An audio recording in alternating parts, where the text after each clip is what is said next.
नमस्कार. मी मानिनी गद्रे. चला गीतेच्या अंतरंग जाणून घ्यायचा प्रयत्न करूया.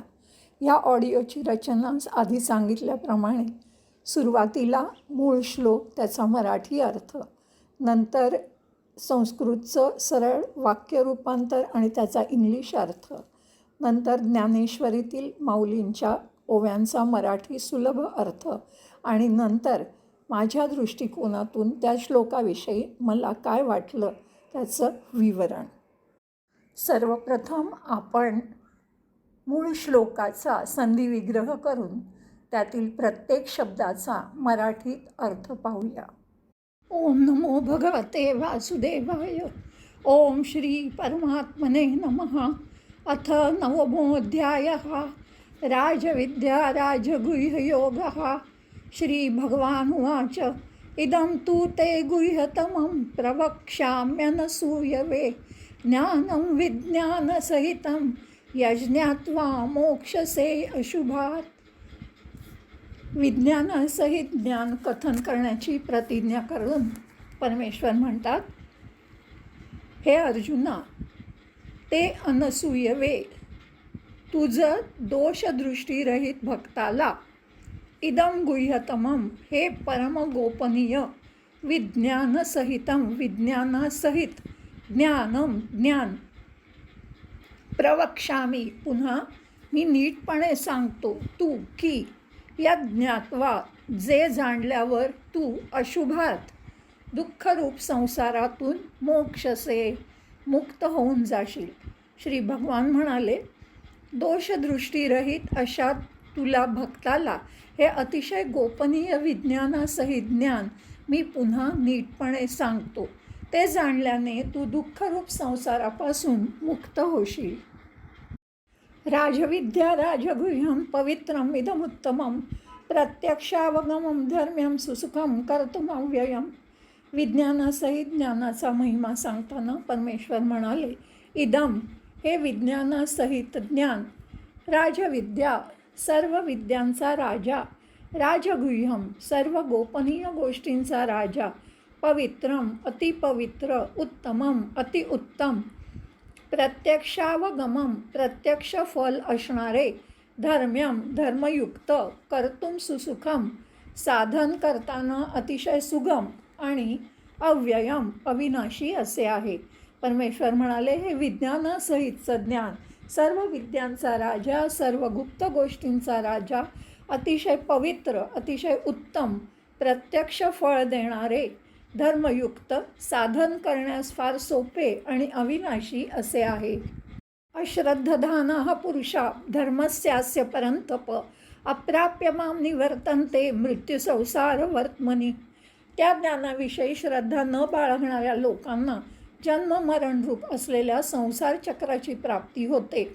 हे सांगताना परमेश्वर म्हणतात, परंतप, आणि हे परंतपा, अस्य, या उपर्युक्त, धर्मस्य, धर्मामध्ये, अश्रद्धधानाः, श्रद्धारहित, पुरुषाः, पुरुष, हे, माम, मला, अप्राप्य, प्राप्त करून न घेता, मृत्यू संसार वर्त्मनी, मृत्यूरूप अशा संसार चक्रात, निवर्तन्ते, भ्रमण करीत राहतात. म्हणजेच हे परंतपा, यावर सांगितलेल्या धर्मावर श्रद्धा नसलेले पुरुष मला प्राप्त न होता मृत्यूरूप संसार चक्रात फिरत राहतात. मया ततमिदं सर्वं जगत् अव्यक्तमूर्तिना मत्स्थानी सर्वभूतानि न चाहं तेष्वस्थितः. प्रभावासह भगवंताच्या सर्व व्यापी स्वरूपाबद्दल सांगताना परमेश्वर म्हणतात, हे अर्जुना, अव्यक्त मूर्तीना मया, निराकार अशा मज परमात्म्याकडून, इदम सर्वं जगत, हे सर्व जग, पाण्याने व्याप्त असलेल्या बर्फाप्रमाणे, ततम, परिपूर्ण आहे, च, आणि, सर्व भूतानी, सर्व भूत, मत्स्थानी, माझ्यातील संकल्पाच्या आधारावर स्थित आहेत, परंतु वास्तविक तेषु, त्यांच्यामध्ये, अहम, मी, न अवस्थितः, स्थित नाही. परमेश्वर म्हणतात, अर्जुना, जसे पाण्याने बर्फ परिपूर्ण भरलेले असते, तसे मी निराकार परमात्म्याने हे सर्व जग पूर्ण व्यापलेले आहे. तसेच सर्व भूतं माझ्यांमध्ये संकल्पाच्या आधारावर राहिलेली आहेत, पण वास्तविक मी त्यांच्यामध्ये राहिलेलो नाही.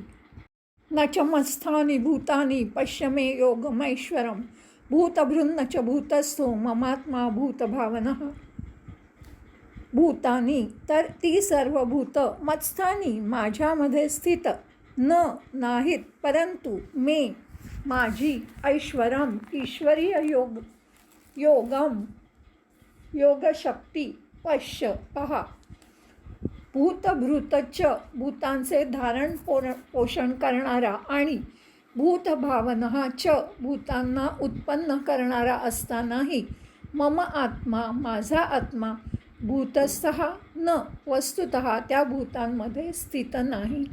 परमेश्वर म्हणतात, ती सर्व भूतं माझ्या ठिकाणी राहिलेली नाहीत, परंतु माझी ईश्वरी योगशक्ती पहा की भूतांना उत्पन्न करणारा आणि त्यांचे धारण पोषण करणारा असूनही माझा आत्मा वास्तविकपणे भूतांच्या ठिकाणी राहिलेला नाही. आता आपण मूळ संस्कृत श्लोकाचं सरळ वाक्यात रूपांतर करूया आणि त्या पूर्ण श्लोकाचा इंग्रजीमध्ये अर्थ पाहूया. ओम नमो भगवते वासुदेवाय. ओम श्री परमात्मने नमः. अथ नवमोऽध्यायः. राजविद्या राजगुह्ययोगः. श्रीभगवानुवाच तु इदं गुह्यतमं विज्ञानसहितं ज्ञानम् अनसूयवे ते प्रवक्ष्यामि यज्ञात्वा अशुभात् मोक्ष्यसे.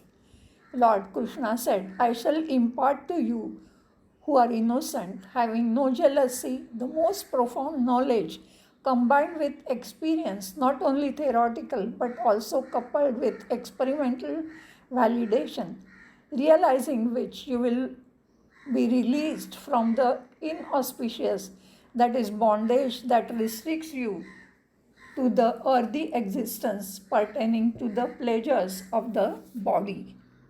राजविद्या राजगुह्यम इदं पवित्रम उत्तमं प्रत्यक्षावगमं धर्म्यं कर्तुं सुसुखम अव्ययम. This is sovereign knowledge, the supreme secret, the holy and the highest, directly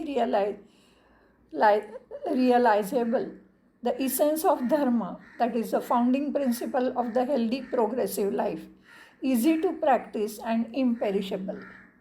परंतप अस्य धर्मस्य अश्रद्धनाः पुरुषः माम अप्राप्य मृत्युसंसारवर्त्मनि निवर्तन्ते. Arjuna, persons who have no path in the dharma do not attain me, that is, do not realize the universal reality of existence and tread the recurring death-ridden path of life. मया अव्यक्तमूर्तिना इदं सर्वं जगत्ततं सर्वभूतानि मत्स्थानि च अहं तेषु न अवस्थितः. All this universe is pervaded by me in my unmanifested form. All beings exist in me, but I am not in them. I am the Atma witnessing the existence, being unrestricted and unattached to their bodies. Bhutani matsthani nacha मे ऐश्वरम योगम पश्य भूतभृत च भूतस्थः न मम आत्मा भूतभावनः. Behold the divine power of my yoga, though apparently immanent, grasp my transcendental nature. The beings are not in me, though I am the creator and sustainer of the beings. I am not in them. That is, phenomenally speaking, God appears as many forms. He creates them, resides in them, and sustains them. Nominally, however, He exists in His own supreme glory as the one without the trace of many. आता आपण याच श्लोकाच्या संदर्भात माऊलींनी ज्ञानेश्वरीमध्ये रचलेला ओव्यांचा सुलभ असा मराठीत अर्थ समजून घेऊया.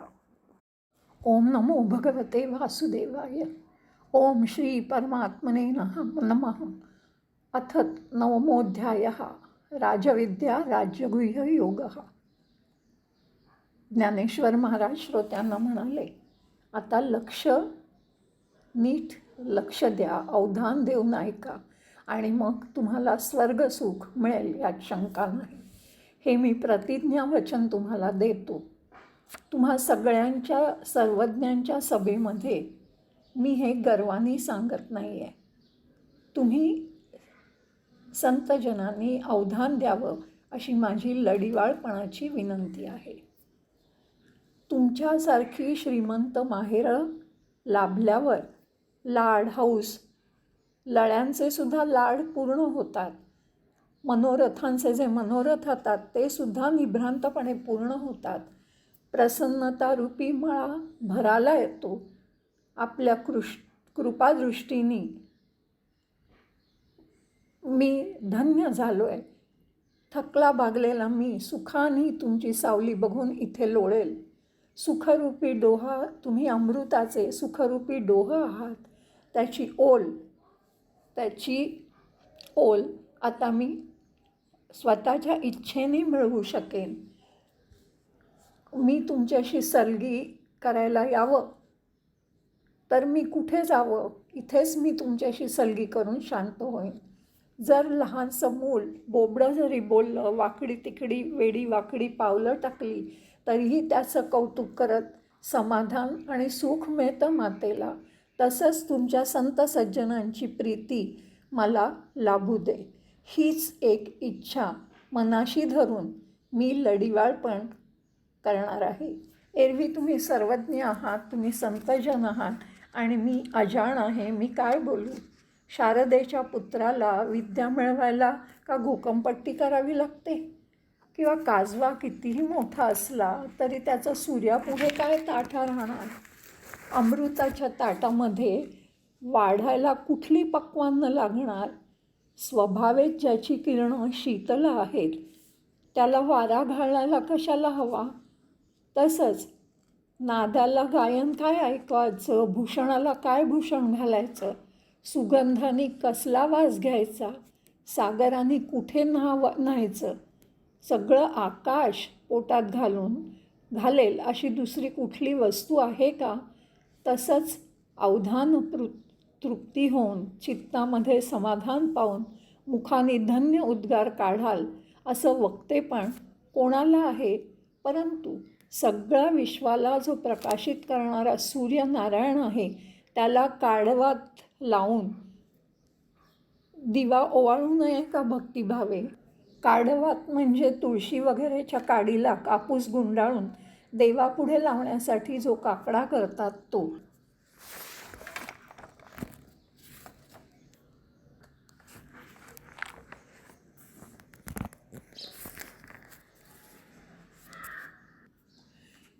निर्गुडी त्रिदळ म्हणजे 3 दळं असलेलं निगडीचं कात्र्या निर्गुडीचं पान.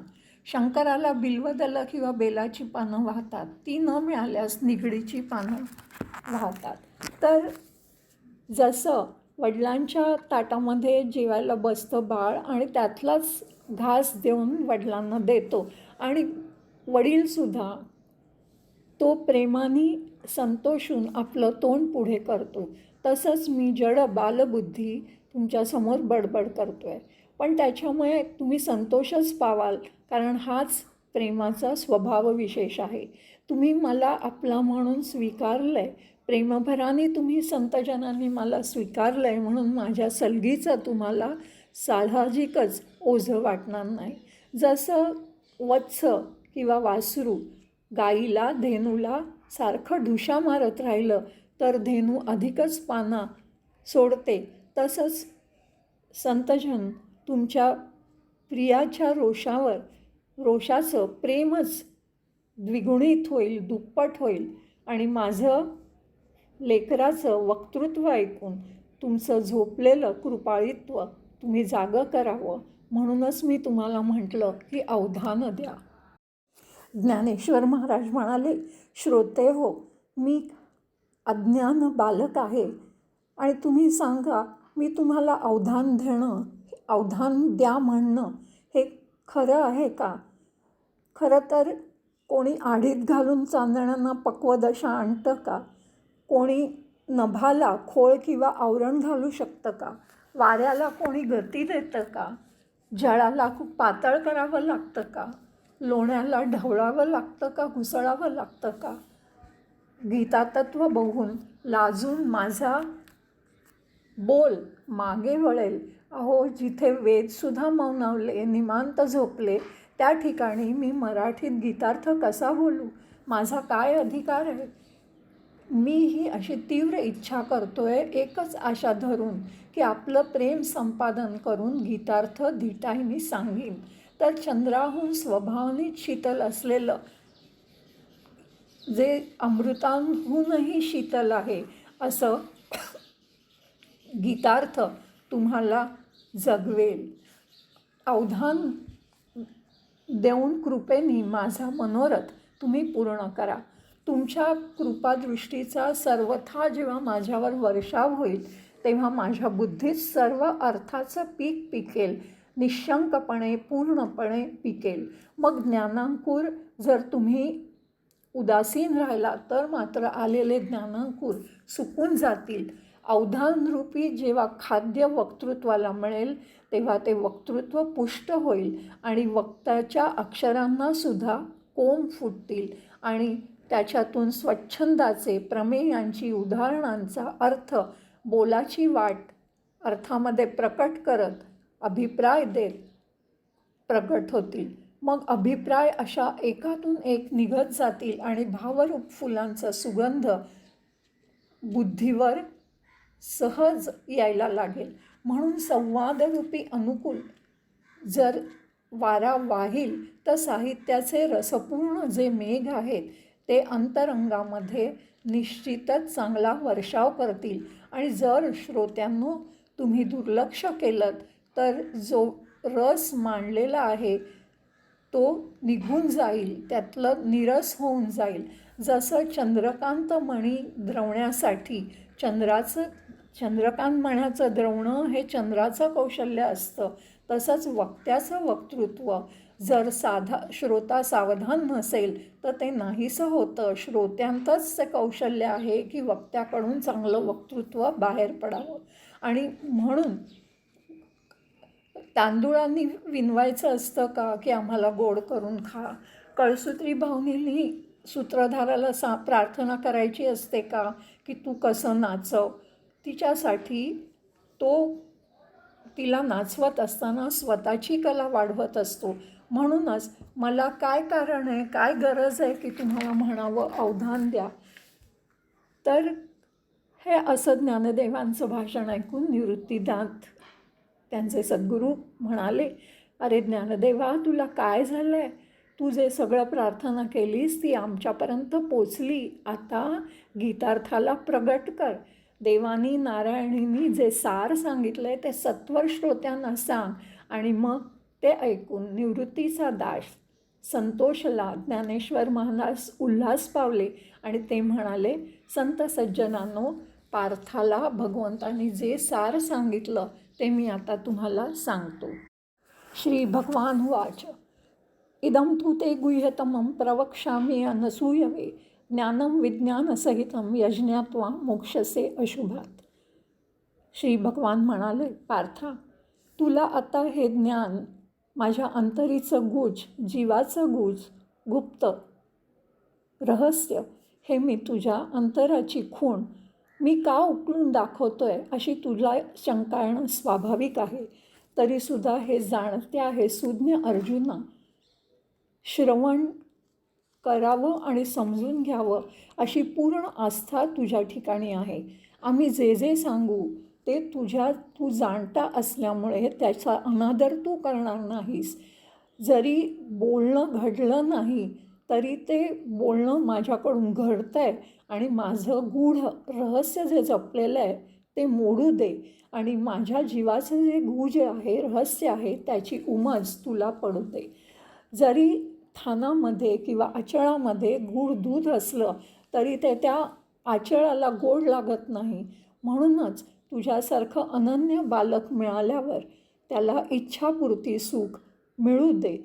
नाहीतरी जर एका साठवलेल्या मुडा म्हणजे कणगा, बीजाचं साठवण, भात किंवा इतर धान्य आत घालून बाहेरून पेंढा किंवा गवत यांचं आवरण घालून सुंभानी अगर दोरीनं केलेलं गोलाकार किंवा अंडाकृती गाठोडं, त्यातलं धान्य काढून जर मशागत केलेल्या जमिनीत पेरलं तर ते काय वाया गेलं समजायचं? ह्याच्यासाठी शुद्ध मनाचं, शुद्ध मतीचं, एकनिष्ठ जे अनिंदा करणारे असतात, निंदा करणारे नसतात, त्यांना हे रहस्य आपल्या मुखाने सुखाने सांगावं. आता ह्या गुणांनी युक्त म्हणजेच सुमन, स्वच्छ मनाचा, शुद्ध मनाचा, एकनिष्ठ, निंदा न करणारा, अशा गुणांनी संपन्न तुझ्याशिवाय दुसरा कोणी नाही. म्हणून मी हे रहस्य तुझ्यापासून कशाला चोरून ठेवू? असं गूढ ते वाखाणून तुला सगळं आकलन होईल विज्ञानासहित. आता ते गुज, ते ज्ञान मी तुला सहज सांगतो. जसं मिसळलेलं नाणं खऱ्या खोट्यामधलं शोधून काढावं किंवा चोचीच्या चिमट्यानी हंसानी जसं पाणी आणि दूध वेगळं करावं, तसंच पार्था ज्ञान आणि विज्ञान आता विभागून मी तुला सांगतो. जसं पाखडून आणि वाऱ्याच्या समोर धरलं असता जसं त्याचं दाण्यांची रास खाली उरते आणि त्याचं फोलपट उडून जातं, तसंच हे जाणलं असता प्रपंचाचा आभास निघून जाईल आणि प्रपंचाच्या मोक्ष सिंहासनावरील ते मुमुक्षूला नेऊन बसवतं. असं हे गूढ ज्ञान मी तुला आता सांगतो. मुमुक्षू म्हणजे मोक्षाची इच्छा करणारा, सुख दुःख इत्यादी द्वंद्वांनी युक्त अशा या विश्वामागील सत्य तत्वाची ओळख करून घेऊन द्वंद्वबंधातून सुटण्याची इच्छा करणारा. विज्ञानासहित ज्ञान, ज्ञान म्हणजे चिरंतन सत्य स्वरूपाची ओळख किंवा अनुभव. विज्ञान म्हणजे तेच चिरंतन सत्य कोणत्या कारणाने आणि कोणत्या पद्धतीने विविध स्वरूपात भासतं याचं ज्ञान. विश्वरचनेचं ज्ञान, विश्वाच्या उत्पत्ती लयाच्या क्रमाचं ज्ञान ते विज्ञान. राजविद्या राजगुह्यं पवित्रम इदमुत्तमं प्रत्यक्षावगमं धर्मं सुसुखं कर्तुम अव्यय. पार्था, ज्या ज्ञानाला सगळ्या विद्यांच्या गावामध्ये गुरुत्वाची आचार्य ही पदवी आहे, सर्व गुह्य गोष्टींमध्ये, रहस्यांमध्ये जे ज्ञान वरिष्ठ आहे, पवित्र गोष्टींमध्ये जे श्रेष्ठ आहे, जे धर्माचे निजधाम आहे, जे सर्वोत्तम आहे, ज्याच्यामुळे जन्म मृत्यू उरत नाही, गुरुमुखाने थोडंसुद्धा ते आपल्याला कळलं तर हृदयामध्ये जे स्वयंसिद्ध आहे ते दिसायला लागतं. आपोआपच गुरुकृपा झाल्यावर त्याचा प्रत्यय ज्यावेळी आपल्याला व्हायला लागतो तेव्हा आपल्याला सुखाची वाट चढून त्या ज्ञानाची भेट घेता येते आणि त्या ज्ञानाची भेट झाल्यावर भोग्य, भोगता आणि भोग हे सगळं एक होऊन जातं. भोगाची या ऐल सीमेवर चित्त उभं असतं त्यालासुद्धा सुख लाभतं. असं जे एक सुलभ सुगम असूनही जे परब्रह्मपद देतं त्याची एक अजून थोरवी आहे की जे एकदा हाती आल्यावर परत जात नाही. अनुभव घेतल्यावर ते कमी होत नाही, अविकारपणे ते नित्य नवं राहतं. मग तुला असं वाटेल, तुला अशी शंका येईल की लोकांच्या हातून हे ज्ञान उरलं तरी कसं जे एवढं थोर भलं आहे, कारण तू खूप तार्किक आहेस धनंजया. पण जळत्याच्या जागी जे वाढ व्हावी म्हणून उडी घेतात, चक्रवाढी म्हणजे व्याजाला व्याज आकार, व्याजावरही व्याज मिळावं म्हणून जे उडी घेतात ते लोभिष्ठ लोक हे आत्मसुख जे सुलभ्य आहे ते सोडतील कसं?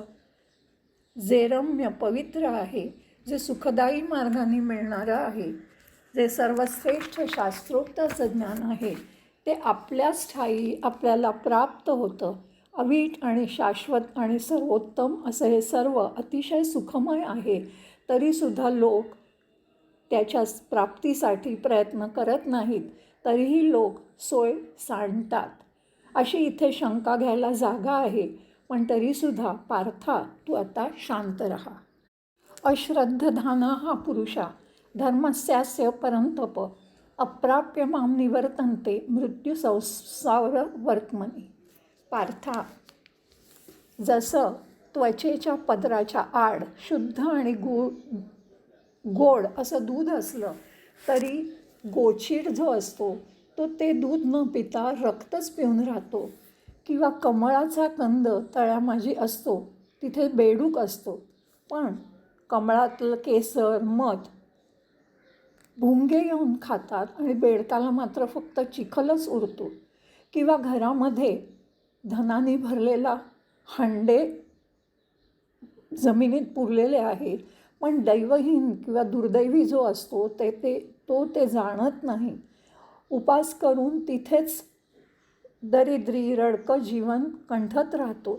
तसा सुक्कल सुखांचा विश्राम असला, विश्रांती असली, मी सुख देणारा त्यांच्या अंतःकरणातच असलो तरीसुद्धा मला न जाणता विषयांच्या ठायी भुलून जाऊन मतिमंद माझ्याकडे लक्ष देत नाही. जणू काही मृगजळ दिसल्यावर तोंडात असलेल्या अमृताची चूळ थुंकून टाकावी, गिळू नये. शिंपला मिळाला म्हणून परीस तोडून टाकावा, तशी ती गरीबडी बापडी माणसं मला केवळ स्वतःच्या अहंकाराने माझ्याकडे दुर्लक्ष करतात. अहंता ममत्व म्हणजे मीपणा, माझेपणा. अहंकार म्हणजे मी म्हणजे विशिष्ट व्यक्ती अशी जाणीव किंवा गर्व. अहंकाराच्या आवरणामुळेच जीव वस्तुतः परमात्मा असून वेगळा झाला आहे. ह्याला चिज्जड ग्रंथी असं म्हणतात. या अहंकाराचा नाश होताच जीव आणि परमात्मा एकरूप होतात. सांख्य मताप्रमाणे अव्यक्त प्रकृती, महत्तत्व, अहंकार या क्रमाने सृष्टी निर्माण झाली. अहंकाराच्या सात्विक, राजस, तामस या त्रिविध रूपांपासून अनुक्रमे ज्ञानेंद्रिय, कर्मेंद्रिय आणि पंचतन्मात्रे म्हणजे पंचमहाभूतांची अतिसूक्ष्म मूलस्वरूपं ही निर्माण झाली आणि ह्यातूनच पंचमहाभूतात्मक सर्व सृष्टीची निर्मिती झाली. मया ततमिदं सर्वं जगत् अव्यक्तमूर्तिना मत्स्थानी सर्वभूतानी न चाहं तेष्वस्थितः. पार्था, माझाच विस्तार म्हणजे विश्व नाही काय? दुधाचंच दही होत नाही का? एका बीजाचाच वृक्षाचा आकार होत नाही का? किंवा सोन्याचेच अलंकार होत नाहीत का? तसंच हे चराचर हा माझाच विस्तार आहे, हे तू नीटपणे जाण धनंजया. जे अव्यक्तपणं होतं, जे थिजून राहिलं होतं, तेच महत्त्व विश्वाच्या आकाराने पसरलेलं आहे. त्रैलोक्याच्या रूपाने मी अमूर्त असलेला मी इथे आकारलेलो आहे धनुर्धरा. आणि महत्त्वापासून आद्य अंत, आदी अंत असलेली जी देहापर्यंतची सगळी भूतं आहेत ती त्याचा भास होतो, ती माझ्याठाही भासतात. जसा पाण्यामध्ये फेस दिसतो, पण फेसामध्ये बघायला गेलं तर कधी पाणी दिसत नाही, किंवा स्वप्नामध्ये अनेकत्वाचा भास झाला तरी ते जागं झाल्यावर त्याचा प्रत्यय येत नाही. तसा भूताभास जरी माझ्या ठिकाणी झाला तरी त्यांच्यामध्ये मी नाही. उपपत्ती हीच आहे की जी मी तुला आधी सांगितली आहे. म्हणून जो बोल मी बोललो त्याचा जास्त विस्तार आता नको. पण पार्था, तू हे लक्षात ठेव की माझं स्वरूपच जे आहे त्याच्याकडेच सतत तुझी दृष्टी राहू दे. महत्त्वाधिक, महत् म्हणजे सांख्याच्या 25 मूलतत्वांपैकी एक, विश्वबुद्धी, मूल प्रकृती, अव्यक्त प्रकृतीपासून निघालेले पहिले सूक्ष्म व्यक्त तत्व. नव्या कल्पाला आरंभ होतो त्यावेळी अव्यक्त प्रकृती प्रथम महत् बुद्धी ह्या रूपाने प्रकट होते. 24 तत्व सांख्यशास्त्राप्रमाणे प्रकृती म्हणजेच प्रधान, अव्यक्त, माया, प्रसवधर्मिणी, गुणक्षोभिणी इत्यादी.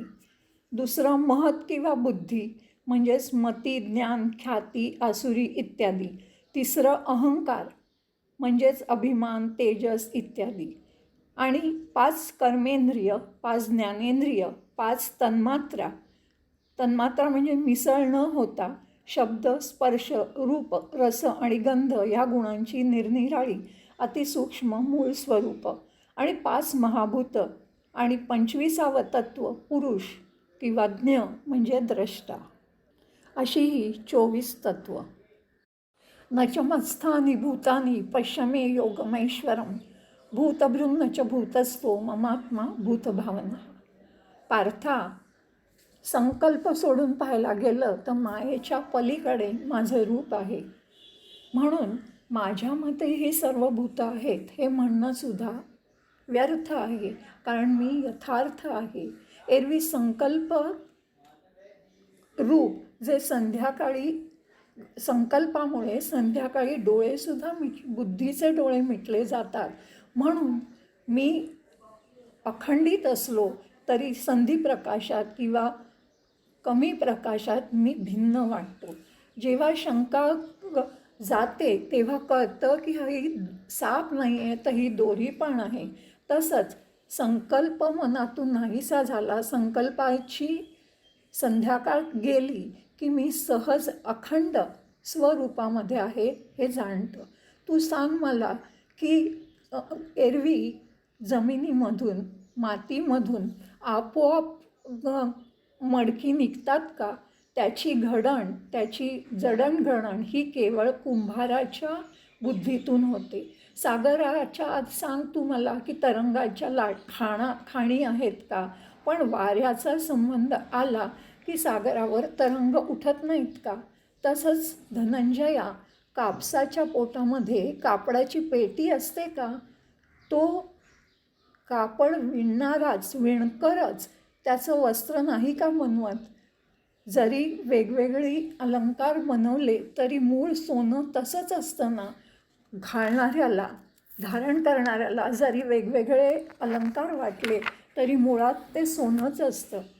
आपल्याला एखादा पडसाद ऐकू आला तरी खरं म्हणजे तो आपलाच शब्द परत आलेला असतो.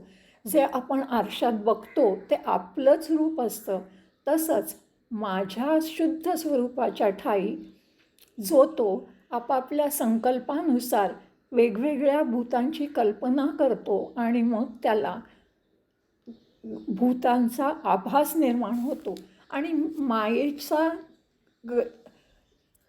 पण जेव्हा मायेचा लोप होतो तेव्हा आपोआप या संकल्पाची झोप उडते आणि सगळा भूताभास नाहीसा होऊन केवळ माझं निर्मळ स्वरूप उरतं. जसं स्वतःला चक्कर आली की पूर्ण जग फिरतंय असं वाटतं, तशी आपलीच कल्पना आपल्याला एकामध्येच अनेक रूपं आहेत असं बघायला लावते. पण जेव्हा ती कल्पना आपण सांडतो, कल्पना सोडून देतो, संकल्प विकल्प सोडून देतो, तेव्हा सर्व काही माझंच रूप आहे. तरीसुद्धा हे लक्षात ठेव की भूतांमध्ये भूतं माझ्या ठाई असं स्वप्नातसुद्धा तू कल्पू नको. भूतांचं धारण करणारा, त्यांचा सांभाळ करणारा मी एकटाच आहे. मी त्यांच्या अंतर्यामी राहतो. आणि जेव्हा कल्पनारूपी त्रिदोषाची बाधा होते, संकल्प संनिपात होतो, तेव्हा उगाच ते असं म्हणतात की मी भूतांमध्ये आहे. पण मी भूतांमध्ये नसून मी केवळ त्या भूतसमुदायाचा निरंतर आश्रय, त्यांना आधार देणारा आहे. जसं सूर्यकिरणांच्या आधारानेच केवळ खोटं मृगजळ भासतं, तसा मी भूतांच्या ठाई भासतो. पण खरं म्हणजे मी अखंडित आहे हे तू जाण. माझ्या आधाराने, माझ्या आश्रयाने प्राणीगण निर्माण झाले तरी ते माझ्याहून भिन्न नाहीत. जसं सूर्य आणि त्याची प्रभा हे एकच आहे तरी भूतांना ती भिन्न वाटते. ते तुला तसंच आपल्या मनामधल्या कल्पनेनुसार भूत भिन्न भिन्न असं वाटतात. पाथा मी माझा ऐश्वर्ययोग तुला सांगितला, तो तुला तत्वता कळला ना? भूतभेदाचा तो संबंध आता इथे कसा उरेल ते सांग मला. भूत माझ्यापासून तू भिन्न मानू नकोस आणि मीही त्यांच्यापासून भिन्न नाही हे तू निश्चितपणे जाण.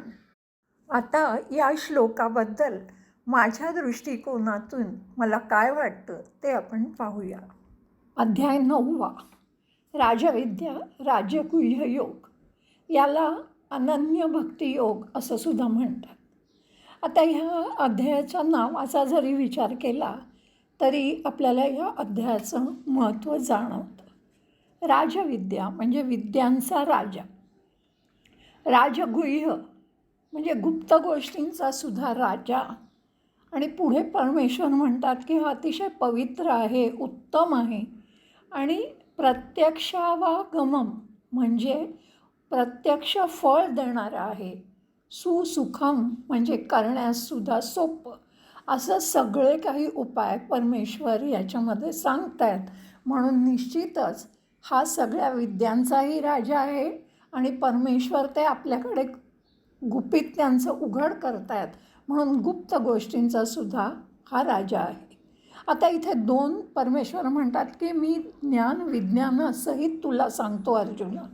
आता ज्ञान म्हणजे काय तर आपल्याला अगदी लहान मुलाला सुद्धा माहिती असतं की डोळ्यांनी दिसतं, कानांनी ऐकू येतं, हे झालं ज्ञान.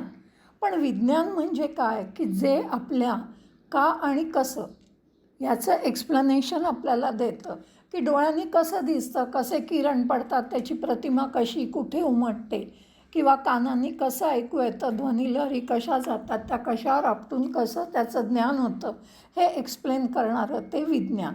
आणि इथे ह्या अध्यायात परमेश्वर हे दोन्हीचं मिश्रण करून आपल्याला ते ज्ञान देतात.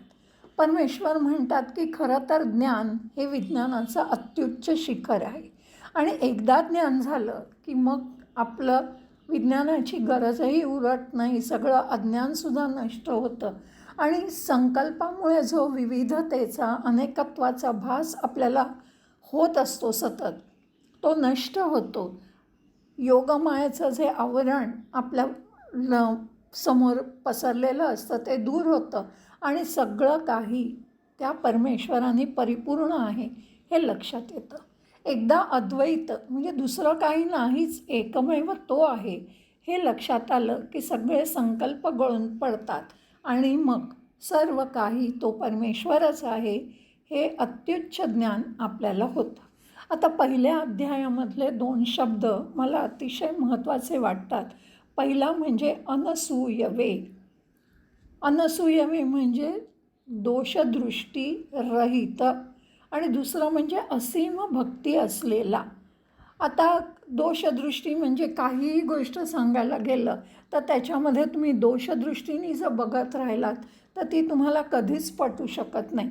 तर परमेश्वर म्हणतात ज्याची माझ्यावर असीम भक्ती आहे किंवा ज्याच्यामध्ये मी जे सांगतोय त्याच्याबद्दल कुठचीही दोषदृष्टी नाही, तो परमेश्वराला प्राप्त करू शकतो. आणि बरोबर ह्याच्या उलट जे दोषदृष्टीने माझ्या सांगण्याकडे बघतात, ह्या ज्ञानाकडे बघतात, ते परमेश्वराला कधीही प्राप्त करू शकत नाहीत आणि मग ते जन्ममृत्यूच्या फेऱ्यात सारखे फिरत राहतात. आता थोडक्यात सर्व काही माझ्या योगशक्तीमुळे भासमान आहे आणि त्या सर्वांचं धारणपोषण करणारा मी असलो तरी मी त्यामध्ये नाही, असं ठामपणे ह्या अध्यायात परमेश्वर सांगताना दिसत आहेत. पुढे या अध्यायात परमेश्वर जगाच्या उत्पत्तीविषयी सांगतात, ते आपण पुढे पाहूया. गीतार्थ जाणून घ्यायला पुन्हा भेटूया. मनःपूर्वक धन्यवाद.